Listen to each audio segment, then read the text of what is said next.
بسم الله الرحمن الرحيم. الحمد لله والصلاة والسلام على نبينا محمد، وأشهد أن لا إله إلا الله وحده لا شريك له، وأشهد أن محمدا عبده ورسوله. أما بعد. Inshallah, today we're having the 6th lecture on our series on al-Hasad. And actually, inshallah, in today's lecture we'll have to finish up many topics, maybe touch upon some very briefly, because the next lecture, inshallah, we want it to be the final lecture in the series, and we want the next lecture to have some of the positive aspects that we want to stress in this lecture series. So far, everything we've been saying has pretty much been, we can say, of a negative nature. We're talking about a disease, we're talking about the ramifications and the evils of this disease. Today, inshallah, we'll be speaking a little bit about what to do about the disease, and then, inshallah, next time we'll be speaking about what should be occurring for the Muslim instead of this disease of al-Hasad. What are some of the qualities that a Muslim should possess that will, inshallah, take the place and remove this al-Hasad from his heart, inshallah. As I believe I mentioned also, some of this material that we'll be going through quickly, especially today, inshallah, all of it will be available. As you know, this is all part of the book, The Disease of al-Hasad, the disease of envy. So, inshallah, anything that we go through quickly can be found in more detail, inshallah, there. Last time we spoke about the evils of al-Hasad, and as you can tell by the fact that took up the whole lecture last time, that there are lots of evils of al-Hasad. And in fact, that was a continuation from the previous lecture to show you how much the evils of al-Hasad are. Let me just mention one more aspect, and this is the aspect of al-ayn. The Prophet ﷺ said, al-aynu haqq, that the evil eye is a reality.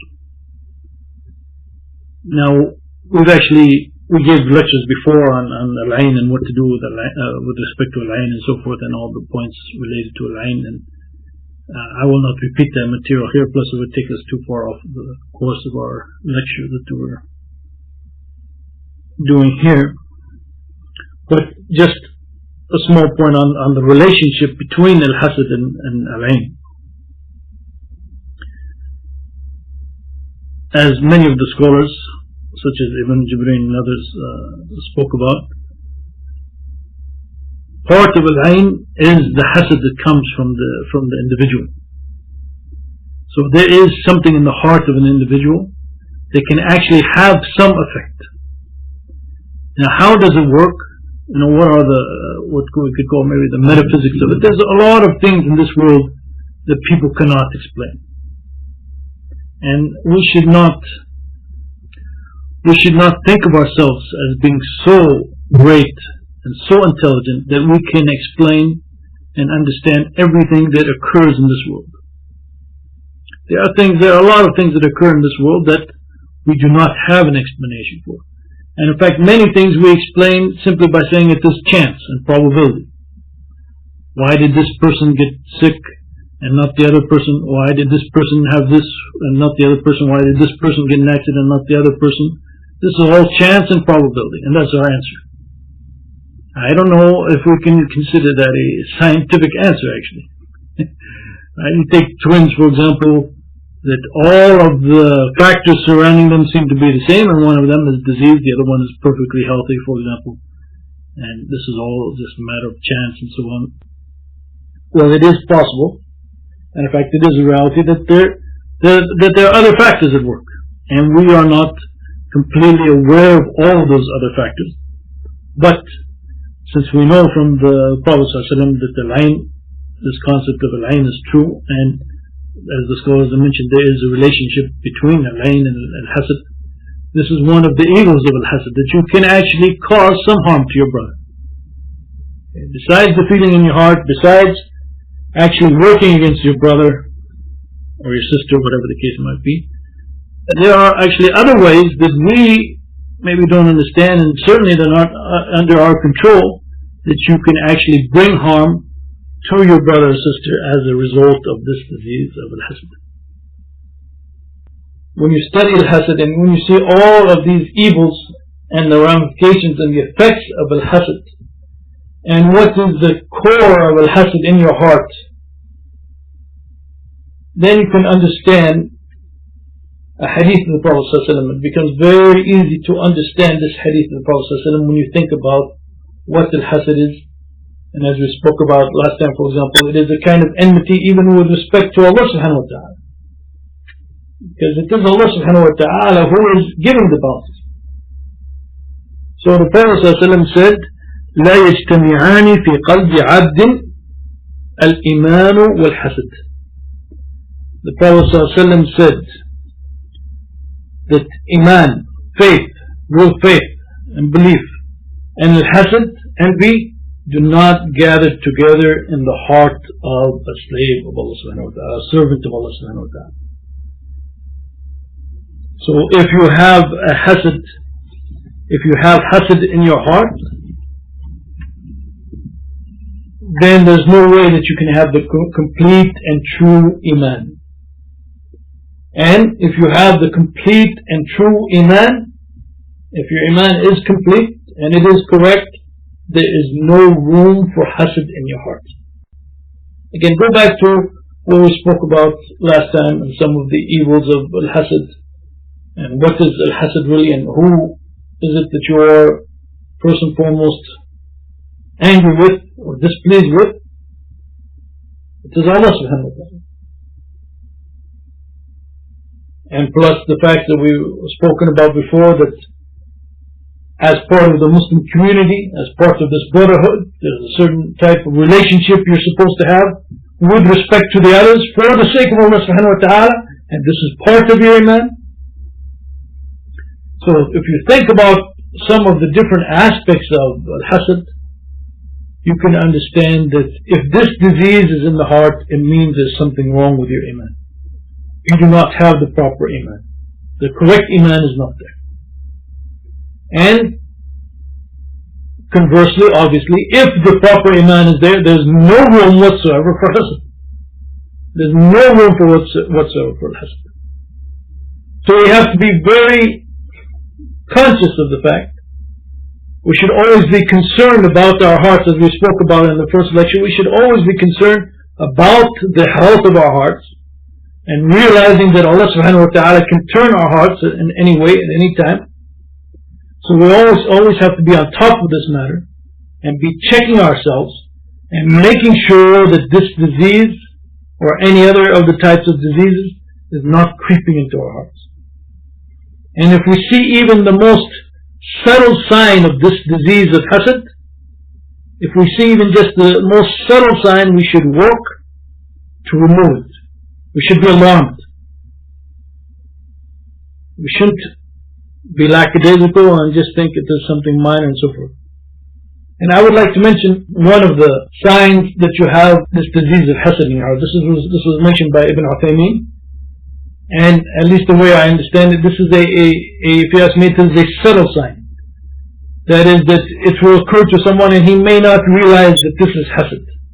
But Ibn Uthaymeen points out that this is one of the strong signs. In his case, he said it's one of the strong signs. I believe it's more of a kind of a subtle sign, that if you have this is a sign that your heart is inflicted with the disease of al-Hasad. And what he says is that when a person tries to conceal the virtues and the goodness of others, when he does not like it when others talk about the virtues of another person and the good that another person has, when he remains silent and pretends like he does not know the goodness of the other person or the virtues of the others or the good things that the other person has done, Ibn Uthaymeen said that this is a sign that he has hasad in his heart. Because a true believer, the person who does not have hasad in his heart, he likes it when good things are said about others. He likes it when love is spread about others. He likes it when good deeds are appreciated and so forth. So therefore he himself, when he speaks about others, he speaks in a good way and he praises them and he appreciates the good that they've done.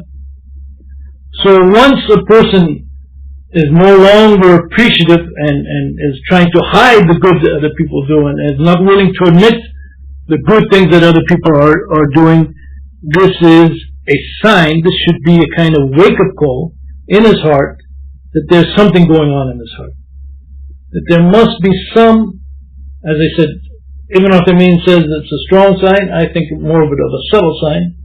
There must be some kind of hasad, there must be some kind of disease that is going on in his heart. So this should be something, as I said, this should be some kind of a wake-up call. Don't take this kind of thing lightly, because this might be where it starts and then it builds more and more, and then your heart may be overcome by this disease of al-Hasad. So now I want to speak about, inshallah, that if we do have this feeling of al-Hasad, what is the cure? And what should we do? And how should we behave? Some of these points maybe we touched upon before, but I want to stress them again as a kind of an organized way of this question of what should we do if we feel that we have this disease. Now, probably, as we spoke about before, probably this disease, this feeling of al-Hasad is going to enter maybe everybody's heart or everybody's mind at one time or another. We mentioned that. And the question is really, how do you respond to it? And this is where it's very important that our mind or our rational thought control our emotions, or the two of them, actually an even better way to say it, the two of them have to go together. What we believe to be correct, and this is a very important aspect in Islam, that what we believe, for example, to be correct also affects our behavior and also affects our emotions. So we should, if we believe that something is wrong, this also should affect our emotions towards that thing. We know that it's wrong, so therefore we have a hatred in our heart for it, and we try to remove it. We try to work against it in whatever means possible, according to the established principles. Of course, avoiding extremism, going beyond the limits of the Sharia and so forth. And if we know that something is right, then we should love it, and we should try to make it grow and prosper and support it whenever we can. So there's a recognition in the mind or in the intellect, and it also has to be reflected in the feelings and the heart and so forth. So one of the aspects with respect to al-Hasad, we have to learn about al-Hasad first. And the more, inshallah, you learn about al-Hasad, the more it will affect your attitude towards al-Hasad. Inshallah, you will develop a great distaste and a great hatred for al-Hasad in your heart. A great hatred for al-Hasad in your heart. So that, inshallah, you will never allow it to creep into your heart whatsoever. So one of the first aspects of how to free ourselves of al-Hasad and what to do if we feel that al-Hasad is coming on, is to have this knowledge, to understand the evil effects of al-Hasad. Okay, we spent a long time on it, we spent more than one lecture on it, to discuss some of the evil ramifications of al-Hasad, because, and the goal behind that obviously, is so that we will understand how dangerous and how harmful this is, and how we should have a great deal of hatred for this disease, and make sure that this disease does not present itself in our hearts whatsoever. We have to realize that it hurts ourselves. We are just causing harm to ourselves. It hurts our relationship to Allah subhanahu wa ta'ala,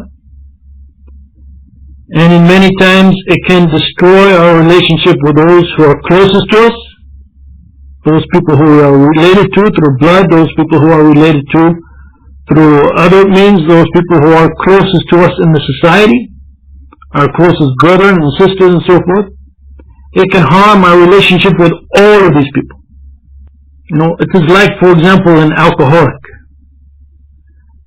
An alcoholic, many times, if you were to think and sit down and look and see how much damage he is causing himself, and causing the harm that he is causing in all the relationships that he is having with so many people who are actually beloved to him.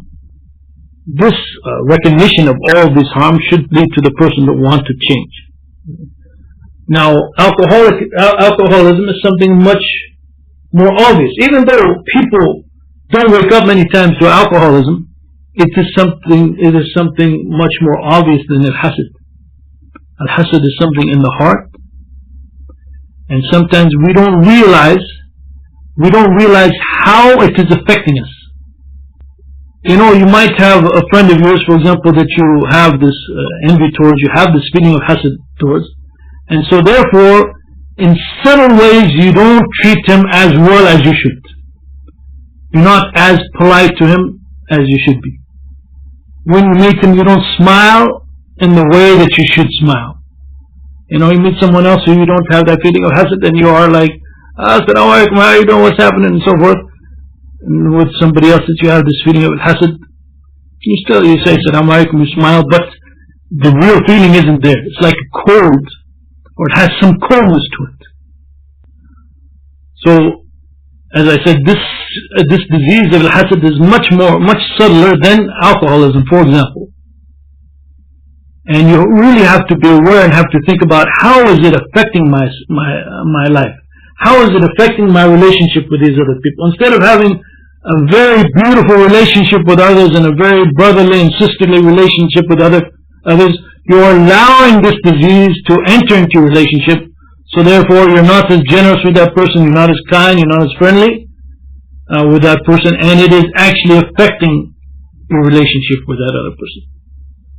And you might even think maybe it's not much. You might not even pay attention to it because you have that feeling of hasad in your heart, so you don't really care that you're not treating that other person that well. And this is obviously, one of the main problems is that it causes you to behave in this way, and you are in your heart, you're justifying it. That person got this and doesn't deserve it, and so therefore I'm going to treat that person in this way. The other person may notice it. When you meet him, you don't quite treat him like you treat others. So you're hurting the other person's feelings. Other people, by the way, may also notice it. How come this person, when he meets that person, he doesn't really treat him very well? And they may understand it as a disease in your part, and so therefore they will not love you and they will not feel towards you as you would like them to feel towards you. So you see what happens here? How you treat, let's say, brother B is noticed by brother C, D, and E, and they don't like it. They can see these subtle things, so therefore they love you less and they deal with you in a more cold manner like you deal with the first person. So all of this again goes back to the question of the disease, the evil effects of this disease. So you have your relationship towards Allah subhanahu wa ta'ala, you have your relationship with the other people in the community, you have your relationship even with your own nafs. You have to sit down and think about whether or not you have this disease in your heart and how it is affecting your life. Inshallah, if you do that, and as we said, self-reflection, to be honest in self-reflection, unfortunately is something difficult for many people to do. You would think, logically speaking, it is very important for them, and so therefore they should be willing to do it honestly with themselves, but because of arrogance, because of feelings in the heart, feelings of greatness, it is oftentimes very difficult. But this is one of the first steps. If you want to cure yourself from al-Hasad, one of the first steps, you have to realize how evil al-Hasad is, the kind of stuff that we've been talking about in the past couple of lectures. And you have to realize, you have to look closely to see where and if it is affecting your behavior. And as I said, sometimes this self-reflection is very difficult. And to be honest with it, or to be honest with respect to it, is not that easy. As we spoke about earlier when we quoted Epstein about the feminist movement, sometimes it's difficult to differentiate between injustice and feeling upset about injustice and al-Hasad. Because you have the right, for example, if someone is treating you incorrectly, if someone is doing you wrong, or someone is doing haram things, something, you have the right to be upset for the sake of Allah subhanahu wa ta'ala. Maybe not so much for your own personal, when it comes to your own personal issues, if someone is doing you wrong, it is good for you to be forgiving and to overlook it. Inshallah, you will get the pleasure of Allah subhanahu wa ta'ala. But if someone is doing someone is doing wrong, if someone is treating others wrong, if someone is doing some kind of injustice towards others and so forth, then you have the right, for the sake of Allah subhanahu wa ta'ala, to hate what that person is doing, to lessen your feeling of brotherhood towards that person because of that person's lack of proper behavior towards Allah subhanahu wa ta'ala. So therefore you may feel justified that I'm not going to treat this person like I treat other people because of the wrong that he's doing.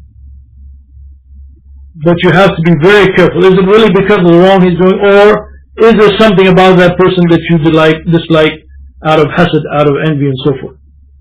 So these are not easy matters. I'm not saying that they're easy matters. And you have to take the time to reflect upon these matters. You have to. If you're concerned about your health, people are concerned about their physical health, so they make sure that they take time out to go to the gym and exercise for an hour a day, hour and a half a day, whatever. Right? So if you're concerned about your spiritual health, you have to take the time to think about your spiritual health. In this day and age, where they got us running 24 hours a day after something and doing something, everybody is hooked up now 24 hours a day. This BlackBerry, people at 6 a.m., they're checking their email, at 8 a.m. they're checking their phone messages and everything, and they're hooked up, and they are occupied 24 hours a day, 7 days a week. And they have no time to reflect. You have to shut the BlackBerry off, you have to shut your email off, you have to think, reflect sometime. Even going to the mosque nowadays, because people are busy, they go to the mosque, they pray and they leave, and they don't give much time even to reflect, and even maybe the quality of the salat isn't that good because they're still busy, they're still so busy with other things. And some of the ulama say one of the reasons that you pray, for example, Tahiyat al-Masjid anytime you go to the mosque, or you pray Sunnah beforehand, it is a way of first kind of a introductory thing to free yourself a little bit, so that by the time you get to the obligatory prayer, you are more ready to, inshallah, really benefit from the prayer. So, this kind of self-reflection, again, I'm not saying that it is easy, but if you're serious about your health, you have to think about it. You have to take the time to reflect, inshallah. And then if you do feel that this hasad has entered into your heart, obviously then you have to do whatever you can to repel this disease. And the greatest way, probably, Allah Alam, the greatest way to repel this disease is by increasing your iman. Increasing your iman. Because this disease of al-hasad, inshallah, is only really going, as I said, we're not talking about just fleeting experiences that something enters your heart, because this can happen even to anyone at any time coming from a shaitan. But if this is really starting to plant itself in your heart, then you know that it is because of the weakness of iman. And everybody, I think, everybody knows that they have times in which their iman really feels great, and they really feel devoted to Allah subhanahu wa ta'ala, and doing the good deeds become very easy for them, and they're just very anxious to pray more, fast more and so forth. And they might have other times in which iman and the acts of faith are more of a drudgery than a pleasure. So everybody has these kind of flows, virtually everybody I should say, Allah Alam, has these kind of flows in their iman. Iman increases and decreases. Iman increases and decreases. So when it starts decreasing, and when it is decreasing, this is when the door is open to some of these diseases to come into your heart. And one thing that is very important for every Muslim, every believer, we realize the fact, and we know from the Qur'an that Iman increases and decreases, but we should try to identify what are those things that help us the best to remain at a high level of Iman. In other words, we should not go through these periods of Iman increasing and decreasing and never reflect upon, okay, what was occurring there? How come my Iman was increasing at this time, and how come I feel that my Iman was decreasing at this other time? So we should think about these things. We shouldn't, we shouldn't go through a period where we felt our Iman went up and then our Iman went down, and then not even say to ourselves, oh, okay, mashallah, my Iman went up. What happened? What was it that was really driving that? And then my Iman fell. What was it that was really driving that? It's sad that if we do not reflect upon that. If Iman is really the most important possession, we may call it a possession, but the most important ni'mah that we have, then we should really want to see, how we can protect it and keep it healthy and strong and so forth, by identifying what causes us sometimes to have an increase in Iman and what causes us sometimes to have a decrease in Iman. We might find, for example, if we reflect upon it, that we were reading the Qur'an during a certain time, and so that affected us a great deal. We might even find we were reading certain portions of the Qur'an, and that had a greater effect upon us. You never know. Maybe we were reading certain books, maybe we were concentrating more on some aspect of the deen, and this had a great effect upon us.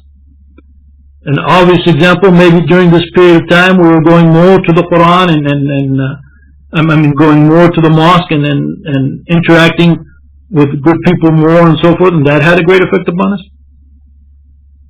And then when we had periods where our Iman was lessened, when we studied, we see maybe we were concentrating too much on getting ahead in this dunya, or maybe we were, let's say, watching too much TV and watching things on TV which aren't good, and this brought us down.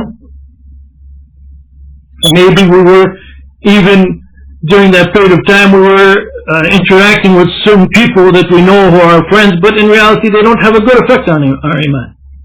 And so therefore, if we look back at it, we'll say, yeah, during this time I spent a lot of time with this brother and my Iman was decreasing, while on the other time I was spending a lot of time with these people and my Iman was going up.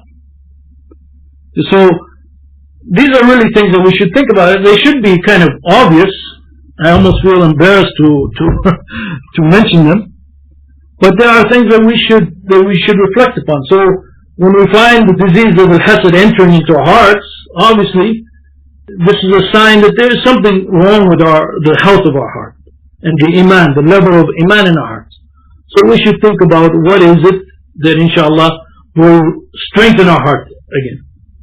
So we are speaking metaphorically in terms of disease, right? So like a physical disease, you know what steps you can take to prevent the disease from coming.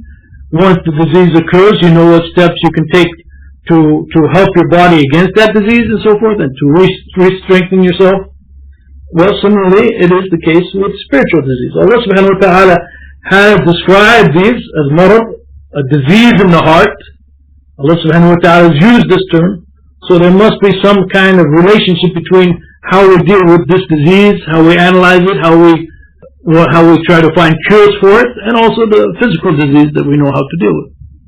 So we should take advantage of this fact that Allah subhanahu wa ta'ala has given the same term to realize that we kind of have to deal with them in the same kind of way.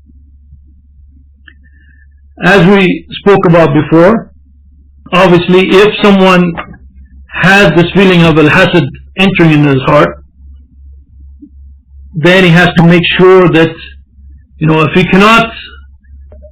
cannot put an end to it completely, he has to make sure that he always has a hatred for it in his heart, that even if it is existing, he doesn't like it to be there, and he must make sure that he is not taking any steps based on that hasad.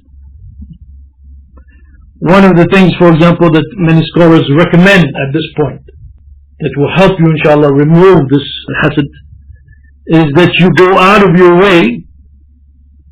You go out of your way to improve your behavior towards that person that you feel hasad to. You go out of your way. In other words, you try your best to consciously think about how you're behaving towards that person that you feel this envy towards. Inshallah, first of all, this will make sure that you don't act upon al-hasad, and inshallah this will remove, or this will bring Allah subhanahu wa ta'ala's pleasure upon you for the way that you're behaving towards that person. And inshallah, when you deal with that person in a good way that you feel this hasad for, inshallah, the other person will also deal with respect to you in a good way, right? I mean, if you are going out of your way, you are being very nice to this person, inshallah, that person will reciprocate and also be nice to you. And as you develop this love for that person, inshallah, the feelings of al-hasad will be removed from your heart, inshallah. And at the same time, you should also reflect upon al-hasad and what you are doing when you have al-hasad. Because the person that you have hasad towards, especially if you speak based on hasad, or you do any kind of action based on this hasad, the person that you are doing this act towards is actually an innocent person. Right? If Allah subhanahu wa ta'ala gave him some bounty and blessed him with some bounty, especially if he did not get it through haram means, let's forget about that case of getting something through haram means, for example. He got it through halal means, and Allah subhanahu wa ta'ala gave him that bounty.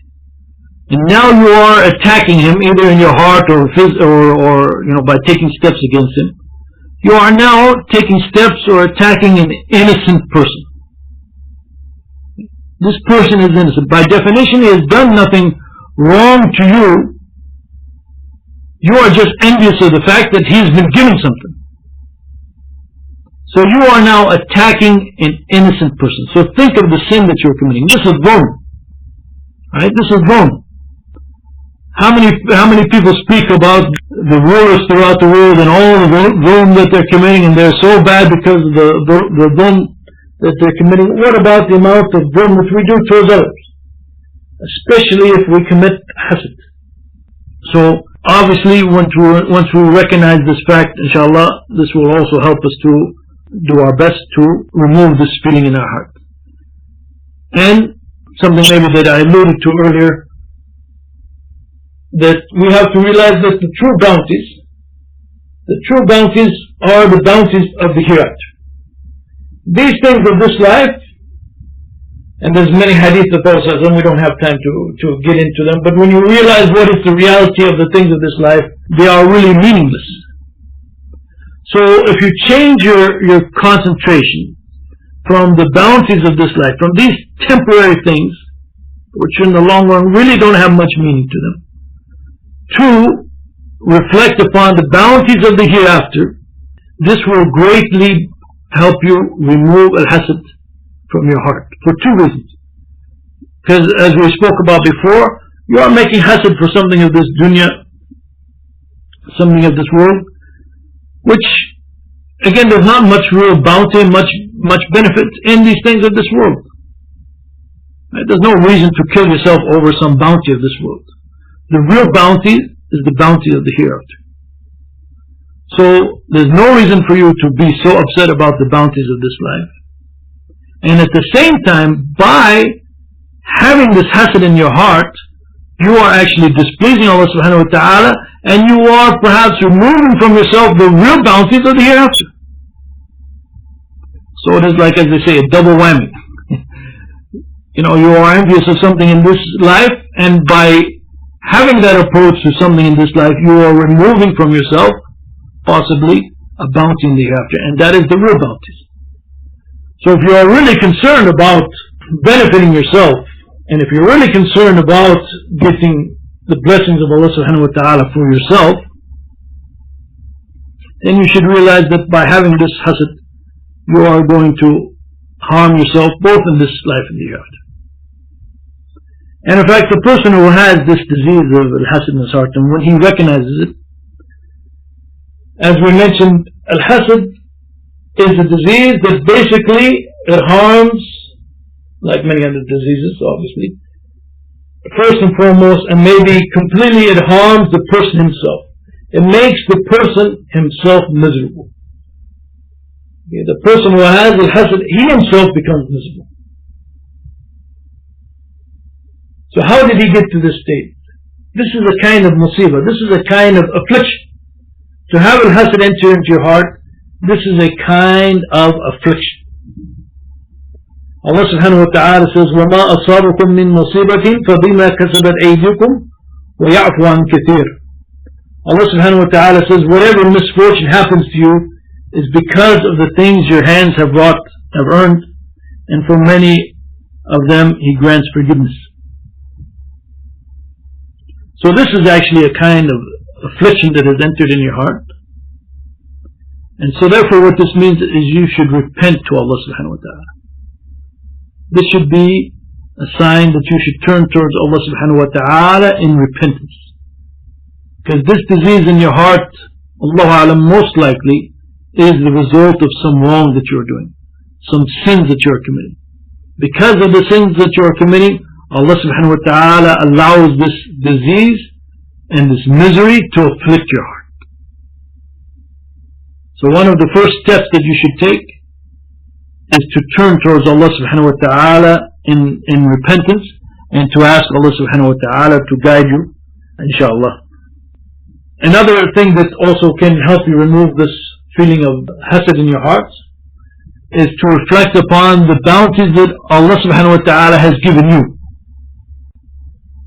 You know, in the hadith of the Prophet ﷺ, the Prophet ﷺ has recommended to us that we should look to those people who are less fortunate than us, than looking to those people who are more fortunate than us.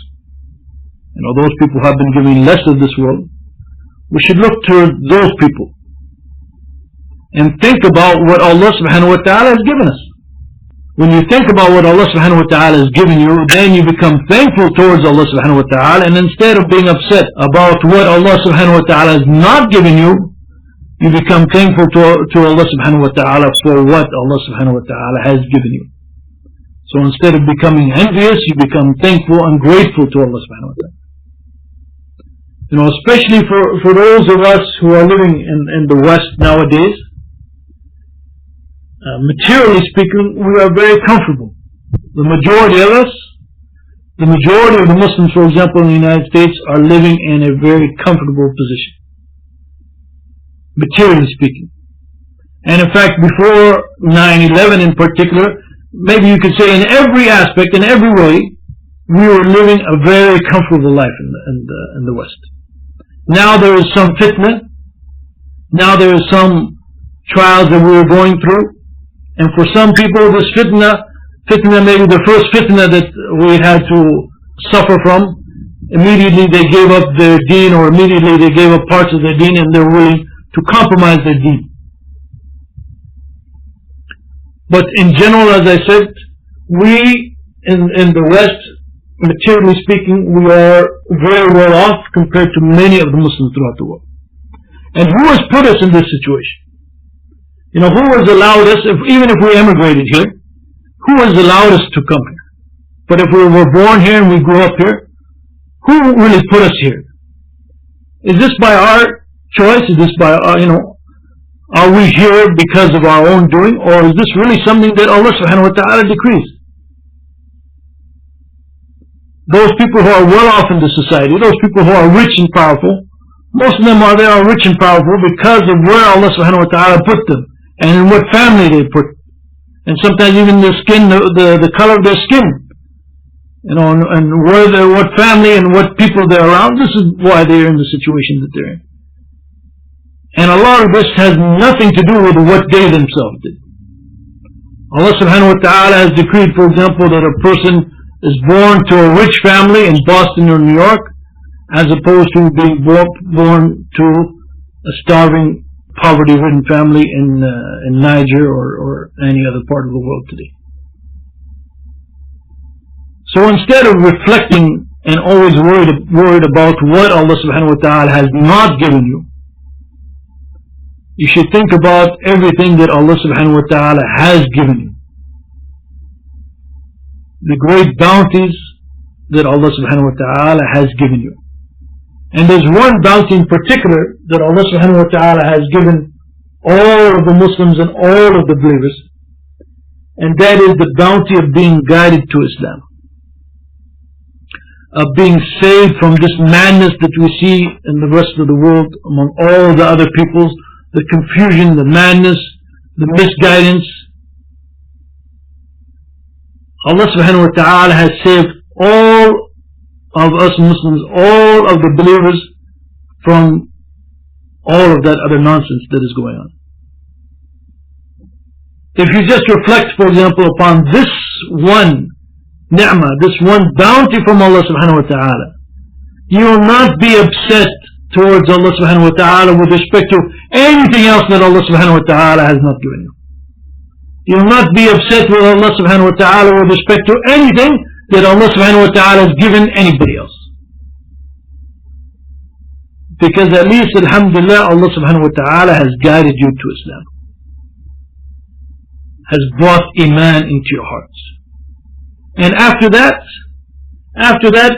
really, what is it so much that you should want, that you should need in your heart, that you will become upset with Allah subhanahu wa ta'ala and what Allah subhanahu wa ta'ala has decreed? There's nothing. There's absolutely nothing. So if Allah subhanahu wa ta'ala has blessed you by giving you iman and giving you Islam, there's no reason for you ever to be envious towards anyone about anything that Allah subhanahu wa ta'ala has given them. So reflect, inshallah, upon what Allah subhanahu wa ta'ala has given you.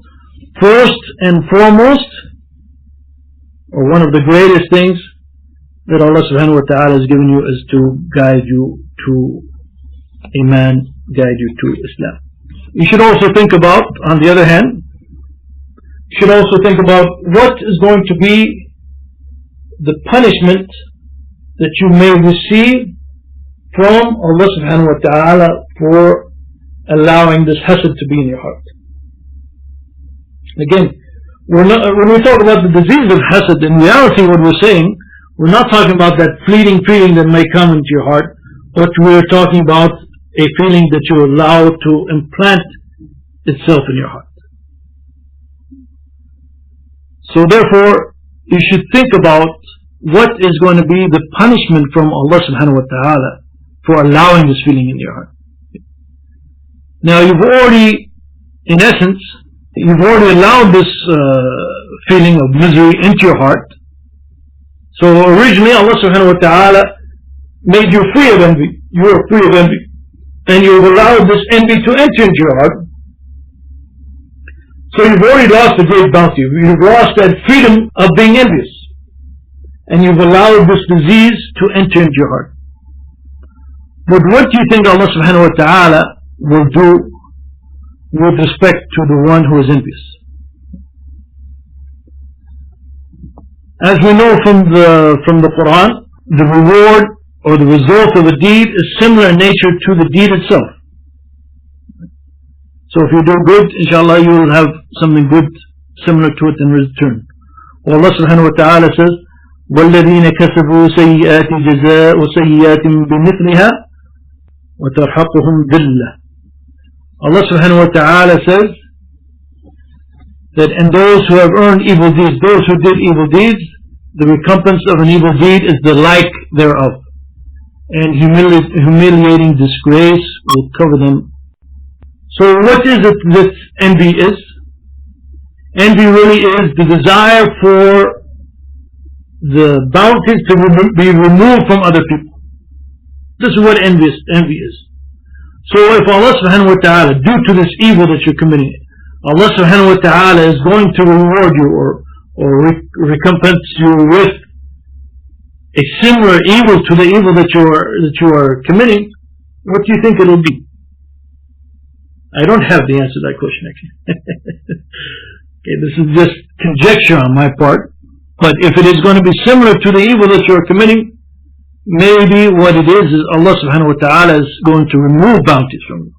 If you want bounties to be removed from others, and that is the sin that you're committing, maybe the result is Allah subhanahu wa ta'ala is going to remove some of the bounties that He's given you. And of course the worst one and the end result, if you continue to wish evil upon others and have this malice towards others for what they have, then the end result is maybe Allah subhanahu wa ta'ala will even remove the essence of Iman from your heart as a result of this al-Hasad. So these are some of the things that the person should be reflecting upon, and hopefully inshallah these will be like eye-openers for the person, that he will realize what kind of disease in his heart, and maybe he'll come to the point like those people who need an intervention, that he'll finally realize inshallah what kind of real disease in his heart, and so therefore work honestly and sincerely and turn towards Allah subhanahu wa ta'ala to remove it completely in his heart. And you should realize obviously that if there is some bounty that someone has received in this life, and you like that bounty, and you would like to have a bounty similar to that for yourself, then the solution is not to wish for that bounty to be destroyed for the other person, because that makes no sense whatsoever. Allah subhanahu wa ta'ala has the means to give infinite bounties for everyone. So the cure for this hasad in your heart is not to wish that somebody else doesn't receive something. That is a real sign of disease. But if you like some kind of bounty, don't worry about what the other person has, but turn towards Allah subhanahu wa ta'ala and ask Allah subhanahu wa ta'ala from His bounty, and inshallah Allah will give you, if you are sincere towards Allah subhanahu wa ta'ala, especially if you have this feeling of hasad in your heart, and therefore you kill this feeling of hasad in your heart, so to speak, for the sake of Allah subhanahu wa ta'ala, and instead you turn towards Allah subhanahu wa ta'ala to ask for that bounty, whatever that bounty might be, whatever that good thing might be, inshallah Allah subhanahu wa ta'ala will respond to your dua, will respond to your request from Him. So instead of wishing that Allah subhanahu wa ta'ala would destroy somebody else's bounty, again, for which there's no benefit for that kind of behavior, instead turn towards Allah subhanahu wa ta'ala, and Allah subhanahu wa ta'ala will give to you. As in that verse that we read, I believe last time, from Surah An-Nisa, Allah subhanahu wa ta'ala tells us that we should not wish for what Allah subhanahu wa ta'ala has given to others, but instead we should ask Allah subhanahu wa ta'ala from His bounty. وَاسْأَلَ اللَّهَ مِنْ فَضْلِهِ إِنَّ اللَّهَ كَانَ بِكُلِّ شَيْءٍ عَلِيمًا. Ask Allah subhanahu wa ta'ala from His bounties, and Allah subhanahu wa ta'ala is ever all-knower of everything. And lastly, today inshallah, I believe we'll probably stop here. I would like to present one hadith of the Prophet ﷺ that demonstrates to us the pleasure that Allah subhanahu wa ta'ala has with us when we actually move to remove this disease from our hearts and purify our hearts from such disease. This hadith, recorded by Imam Ahmad, states that on 3 consecutive occasions the Prophet ﷺ said to his Sahaba that they are about to see someone who is from the people of Jannah. So the Prophet ﷺ is sitting with his Sahaba, and on 3 occasions he told his Sahaba that they are about to see someone from the people of Jannah. And on each occasion the same man entered. So the Prophet ﷺ said it 3 times, and each time the same person entered. So then Abdullah bin Amr ibn al-As decided that obviously the Prophet ﷺ is telling you that this person is from Jannah, right? So you want to know something about this person, what are his characteristics and so forth. So Abdullah bin Amr decided that he will spend some time with this person to try to see what is it about this person that has made him from the people of Jannah, because the Prophet ﷺ has said that he is from the people of Jannah. So Abdullah bin Amr went to this person and he made some excuse saying that he could not go back to his place, so could he stay with this man for some time. So he stayed with him for 3 days, and the man allowed him. He said, certainly you can stay with me. So he stayed with this man for 3 days, and during the 3 days Abdullah bin Amr was trying to notice what is special about this person. and he did not find anything special about the person with respect to his deeds. He said he did not even find him praying the late night prayers, and so he could not find anything. So finally he went to him and he said, look, what I told you was just an excuse so I could stay with you, because the Prophet ﷺ had said that you are from the people of Jannah, and I wanted to know what is the reason that the Prophet ﷺ is declaring that you are from the people of Jannah. What special deeds do you have? What are you doing? And the man said, I'm not doing anything, just what you've seen me do in the last few days. So then Abdullah, after he told him this, Abdullah walked away, and I guess probably dissatisfied, not having any clue. But then when Abdullah walked away, he called him back and he said, there's nothing other than what you have seen from me. But at the same time, I find in my soul no act of deception towards any Muslim, nor do I have any envy toward anyone for the blessings that Allah subhanahu wa ta'ala has bestowed upon him. Okay, so he's admitting to Abdullah that he doesn't know of any special actions that he does, but he does have this in his heart, these two feelings in his heart. He does not try to deceive any Muslim, nor does he have any feeling of envy towards anyone concerning that which Allah subhanahu wa ta'ala has bestowed upon him. So when Abdullah bin Amr heard this, then he said, this is what makes you reach paradise. Okay, in Abdullah's opinion, this is of course not the Prophet ﷺ saying this specifically, but in Abdullah's opinion, this must be the thing that will cause him to enter Jannah, inshallah. As I mentioned before, I don't think we really have time to go over the causes of al-Hasad. The causes, of course, are related to many of the different kinds of aspects that we've been discussing, and I guess inshallah we will leave this. I guess we'll leave it for the book. So inshallah we'll leave the causes of al-Hasad, and we'll also leave the question of how to behave towards someone who you feel has hasad towards you. We'll have to leave those two topics inshallah, because the next topic, the next lecture inshallah, as I said, we want to talk about some positive aspects inshallah with respect to this concept of al-Hasad. So therefore I will inshallah end the lecture there and open the floor for any question or comments that you might have. أقول قولي هذا وأستغفر الله لي ولكم.